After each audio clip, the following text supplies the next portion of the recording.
जानकारी निकलकर सामने आ रही है। आरबीआई का बड़ा फैसला, आरबीआई का आम आदमी को बड़ा तोहफा दिया है और रेपो रेट जो है 0.25% घटा है। ईएमआई होगी सस्ती और होम कार लोन वालों को राहत मिलेगी। बड़ी जानकारी आपको दे दें कि आम लोगों को न्यू ईयर का गिफ्ट देते हुए देश के banking regulator reserve bank of India ने होम और कार लोन की ईएमआई को कम कर दिया है। आरबीआई एमपीसी ने फैसला लेते हुए रेपो रेट में 0.25% की कटौती की है और जिसके बाद से आरबीआई का रेपो रेट घटकर 5.25% पर आ गया है।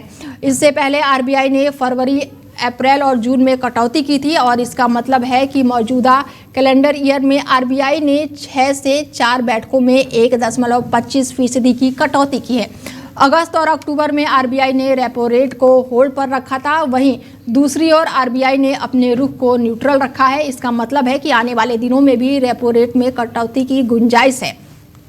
तो वहीं दूसरी ओर आरबीआई की ओर से महंगाई के अनुमान में भी कटौती की गई है, काफ़ी कटौती की गई है। आरबीआई का अनुमान है कि मौजूदा वित्तीय साल में 2% महंगाई रह सकती है, जो कि पिछले बार के मुकाबले 0.60% कम है।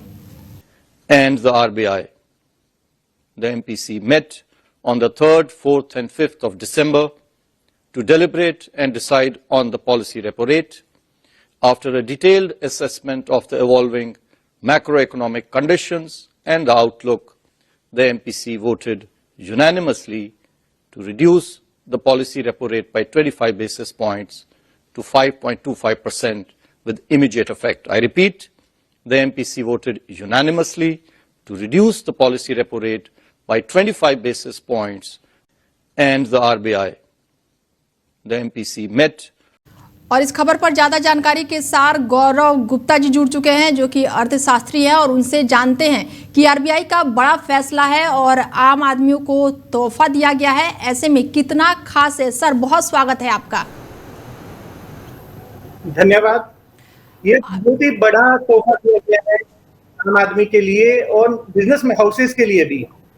अब अगर कोई होम लोन लेता है, अगर 50 लाख का होम लोन किसी ने लिया है तो उसकी ईएमआई 45,000 के आसपास जाती है, जो कि घट करके 1500 से 2000 रुपए पर मंथ घट जाएगी।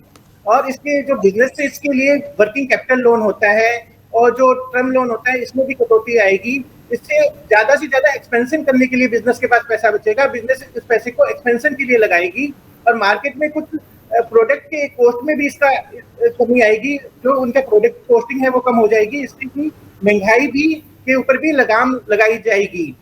यहाँ एफडी का सवाल, जो एफडी लोग ले चुके हैं उस पर कोई भी इंटरेस्ट रेट कम नहीं किया जा सकता रेपो रेट कट होने से।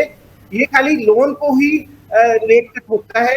इसके लिए अगर किसी का फिक्स्ड इंटरेस्ट पे भी लोन है तो वो इसको बैलेंस ट्रांसफर करा करके दूसरी बैंक के पास जाकर के इस रेपो रेट कट का फायदा ले सकता है। तो ऐसे में सर, इस तोहफे से कितने लोगों को, या छात्रों की बात करूं मैं, या फिर होम लोन की बात करूं, या फिर ईएमआई की बात करूं, तो सबसे ज्यादा जो खुशखबरी है वो किसके लिए है?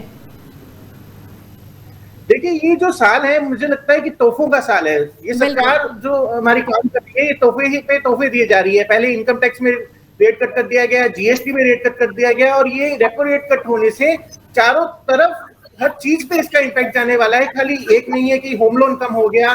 आज बाजार में कोई भी लोन लेके काम करता है, बिजनेस में लोन होता है, उसका इंटरेस्ट का प्रोडक्ट की कॉस्ट पे जाता है। अगर वो कट होता है तो प्रोडक्ट की कॉस्ट भी, मार्केट के अंदर हर प्रोडक्ट की कॉस्ट हमारी कम होगी, हमें सस्ती रेट पे चीजें मिलेगी, लोगों की कंजम्पशन पावर बढ़ेगी। जब किसी को होम लोन में 2000 की अगर बचत हो रही है तो वो प्रोडक्ट मार्केट में जाके खरीदेगा तो कंजम्पशन पावर से मार्केट में डिमांड भी बढ़ेगी और इससे बिजनेस भी लोगों का बढ़ेगा। तो ये सरकार चारों तरफ से इस तरीके से लगी हुई है करने के लिए, मार्केट को बूस्ट करने के लिए, कि ये इकोनॉमी को हमारी इतनी अच्छी तरीके से चल रही है कि इसको कोई रोक नहीं पाएगा और धीरे धीरे बुलेट की स्पीड से आगे बढ़ेगी।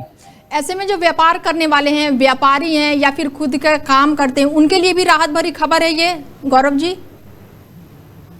व्यापारी के लिए भी बहुत राहत भरी खबर है। व्यापारी दो तरीके के लोन, हम इसको समझे तो दो तरीके के लोन व्यापारी लेते हैं। एक तो अपने प्लांट एंड मशीनरी खरीदने के लिए लोन लेते हैं, दूसरा वर्किंग कैपिटल, जो बिजनेस में डे टू डे एक्सपेंसेस के लिए उनको करने के लिए बैंक से लोन लेना पड़ता है, क्योंकि उनकी पेमेंट बाद में आती है जब वो मार्केट में माल उनका बिक जाता है। तो इस केस में जब उनको 0.25%, जो कि बहुत बड़ी अमाउंट है, उसके फायदा मिलेगा तो या तो वो उनके प्रॉफिट में जाएगा या ये प्रोडक्ट की कॉस्ट कम करके आगे लोगों को पास ऑन करेंगे, उससे दोबारा डिमांड बढ़ेगी प्रोडक्ट की और इनका बिजनेस की सेल्स रेवेन्यू में ग्रोथ आएगी। तो ये बहुत बड़ी खबर है बिजनेसमैन के लिए, आम आदमी के लिए, हर किसी के लिए बहुत बड़ी खबर है। इस तरीके का इजाफा इस आरबीआई की दूरदर्शिता को दिखाता है कि जो 2047 का हमारा विकसित भारत का सपना है वो मुझे लगता है कि कहीं बहुत पहले ही पूरा ना हो जाए। गौरव जी, तमाम जानकारी और जुड़ने के लिए बहुत धन्यवाद आपका। बता दें कि रेपो रेट जो है वो 0.25% हो गया है। ऐसे में EMI सस्ती हो गई है और ये बड़ी जानकारी निकल कर सामने आ रही है।